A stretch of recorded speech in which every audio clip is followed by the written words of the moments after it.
Welcome back. As Nigeria counts down to her 58th independence anniversary, the Nigerian community in South Africa sat down to a discussion of what to do to improve the image of the country and the welfare of Nigerians in their host country. The event, hosted at the Nigerian Consulate General in Johannesburg, had the theme 190 million people, better days ahead. Our South Africa Bureau Chief, Pt.3 reports. The theme of this edition of the Niger Conversations was 190 million people, better days ahead, and do something positive for Nigeria. But sandwiched in between the program was a very vibrant discussion on what was tagged the killing of Nigerians in South Africa. We should be able to provide solutions that will help us to address this issue of the killings of Nigerians here. How would you assess the killings of Nigerians by fellow Nigerians? How does that relate to xenophobia? Pertinent questions on the lips of many needing answers. A growing problem needing very urgent solutions. So whilst we agree that there are killings due to xenophobia, the aspect of criminality is something that we should not also ignore. While we want to deduce if the killing is xenophobic or if it's drug-related, we might be tempted to begin to join issues together. When it comes to Nigerian criminality in South Africa, it's something that didn't start just yesterday because the migration was not monitored. Our mentality that if we contributed $1 trillion to liberate South Africa does not give us right to commit crime and they violate the laws of the country with impunity. When you say let us start a program of dispelling negative perceptions based on stereotype, how are you going to do that when I tell a South Africa, please don't call us, we're drug dealer, and then he goes out on the street and we're busy doing it? I do believe that a lot of things that Nigerians do, they do because they are stranded. The gap is that how about deploying a lot of energy into interpersonal and civic relationships, which is huge. Despite divergent views on what to do about the problems, the participants agree that the focus must always be the good of Nigeria and its people, a task for everyone. Nigeria for a dream, a nation where there are equal opportunities for people to realize their potential. If you believe, say yes. Yes. 190 million people, better days ahead. I wish all the Nigerians the best. I'm wishing us a wonderful independence anniversary. Here's wishing everyone a happy Independence Day from the Consulate General of Nigeria in Johannesburg, Pt.3, Channels Television News. And to another community, this time in Enugu State, where the discovery of a hot water spring in 2015 appears to have become a blessing for them, as they attribute various potency claims to the water. On our community report tonight, the people say they want the government to help them make the most of the hot water spring through proper channeling and upgrade.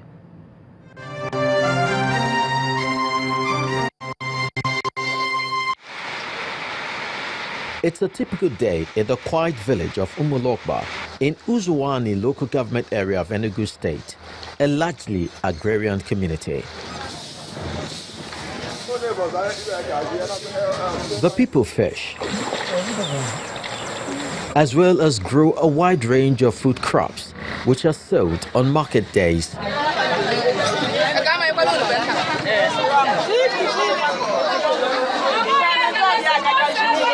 The fertility of their land is nurtured by the various water bodies that flow through the length and breadth of the community.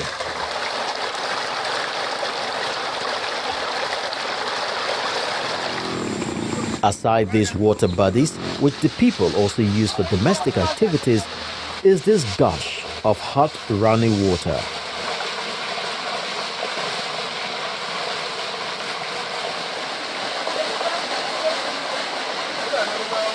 The water body, which is said to be 200 degrees Celsius at depth and 49 degrees Celsius on the surface, was discovered in 2015 following an attempt to drill a borehole in the area. Since then, the people say it's been very beneficial to them as it has some healing attributes. There was an issue I used to have in my leg, so because the water was hot, I now formed the habit of whenever I come around, I go there, I place my leg in the water. And though it hurts, but with time I found out that, it was easier for me to deal with the wound and it healed much quicker. This water has been very useful for both the young and the old. It heals body aches and injuries. It has brought people from both within and outside the state who come to fetch it with gallons for different purposes. While unraveling the mystery of the hot water spring, a hydrogeologist of the Enugu State University of Science and Technology, Dr. Daniel Ozioko, who attributed it to the geothermal gradient of the area, dismisses the notion of any supernatural power. Most of the water we have in Nigeria, they are normally, the pH is normally for around 5, between 5 and 7. But when it's above 7 to 8 to 9, that is moving from acidic to alkaline. It becomes very good in neutralizing the body's acidity. And that may be why they think it has healing virtues. But it's not miraculous in terms of being supernatural, because anytime somebody takes water that is alkaline in nature, it's very good for the body.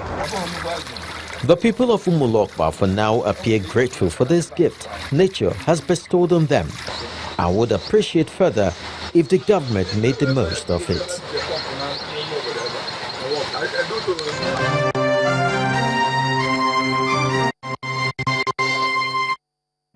Still in the southeast, Anambra State has emerged tops in the World Bank Portfolio Performance Exercise for year 2017, having disbursed over $13 million in counterpart funding for World Bank-assisted projects, in addition to operating a coordinated mechanism for project implementation. The World Bank Country Director for Nigeria made this known while visiting the Anambra State Governor for a 2-day Southeast and South-South Program Portfolio Review exercise taking place in Awka, the Anambra State capital. The 2-day portfolio review event of the World Bank projects in the Southeast and South-South states kicks off with a courtesy visit by World Bank delegates to the Anambra State Government House in Awka, the state capital. The state's Commissioner for Budget and Economic Planning makes a brief remark on the coordination process of the state in discharging World Bank assignments. Periodically, we meet with all the PCs. We have a technical meeting with all the PCs, and we have a steering committee meeting with all the line commissioners to follow and track activities on our World Bank project programs in the state to ensure that they are moving on quickly and effectively. According to the World Bank Country Director in Nigeria, Anambra State has been selected to benefit in some of the bank's newly approved programs, owing to its performance so far. Anambra was the best performing state of the Southeast and South-South. I'm very pleased to know that the state is also going to benefit from other projects that are in the pipeline, and they are coming. The assistance the World Bank has been given to Anambra State. Governor Willie Obiano, on his part, gives his administration's commitment to ensure proper implementation of the World Bank projects. I would like to participate in what will make the projects, the World Bank projects, move faster in the state. The interventions in education, through slaughter, in agriculture, through FADAMA, in erosion control, through NUMA, in public finance reforms, through slaughter, and RAMP, agriculture, infrastructure, and CSDP. We are extremely delighted to have you around. Your assistance has been very, very germane to the progress that we've achieved so far in Anambra State. The World Bank has so far made a financial commitment of about $140 million across various programs in Anambra State, with about $43 million yet to be disbursed. Well, let's now switch back to politics, where in line with the Independent National Electoral Commission, that is INEC's timetable, the All Progressives Congress APC has conducted its primaries as members of the party jostle for the governorship ticket across states of the Federation. The All Progressives Congress, APC, has conducted primaries to choose its governorship candidates in 27 states. In Oyo, southwest Nigeria, members of the party voted at the Lakon Salami Stadium, Ibadan. Accreditation of delegates did not start until about 5 p.m., after which voting began. 2 aspirants had earlier indicated their intentions to boycott the primaries, while 4 others eventually stepped down for Adebayo Adelabu to fly the flag of the party. A total of 5,920 delegates from the 33 local government areas of Oyo State voted during the primaries. In the north, the APC governorship primaries turned controversial in Bauchi State as supporters clash. There are allegations and counter-allegations of forged membership cards and mock election. In Niger State, Governor Abubakar Bello got the affirmation of the APC members as its governorship candidate for the 2019 elections. Kano APC commenced its governorship primary election across 484 wards of the 44 local government areas of the state. The incumbent governor, Abdullahi Ganduje, is aspiring to retain his seat.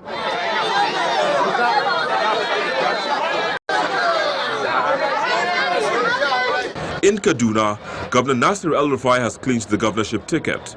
The governor returned unopposed after polling 2,427 votes out of 2,457 to emerge as the candidate of the All Progressives Congress for the 2019 general elections. The story is different in Abia State, where they may have to wait till tomorrow to know who flies the party's flag. The party shifted its governorship primaries due to the committee, led by the chairman, David Iyoha's late arrival to the state for the conduct of the exercise.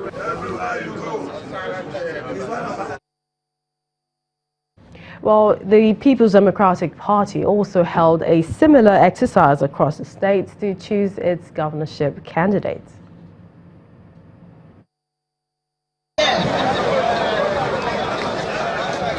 The People's Democratic Party governorship primaries has taken place across states, formally declared open by the chairman of the electoral committee in each state. In the northeastern region, PDP stakeholders and delegates from the 16 local government areas of Taraba State, including the 2 special development areas, cast their votes for the governor, Darius Ishaku, as the first sitting governor in the state to recontest since the creation of the state in 1999. We have walked the talk, and they felt that they should not bother me with bringing another candidate. And so I'm standing unopposed in PDP. I want to tell the whole Tarabans that I'm grateful. Please do write it down. In Rivers State, Nigeria's south-south region, the governor, Nyesom Wike, also emerged as the PDP candidate for the 2019 governorship election in the state.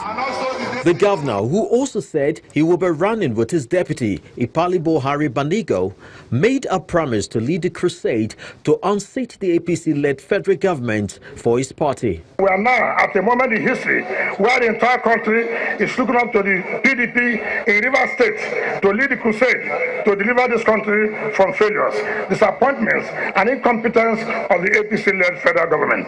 It's an institution, yes. Still in that region, the chairman of the PDP governorship primary elections in Delta State, Mrs. Uzo Nwadu, has declared Governor Okowa winner of the primaries held in Asaba, the state capital. Right now,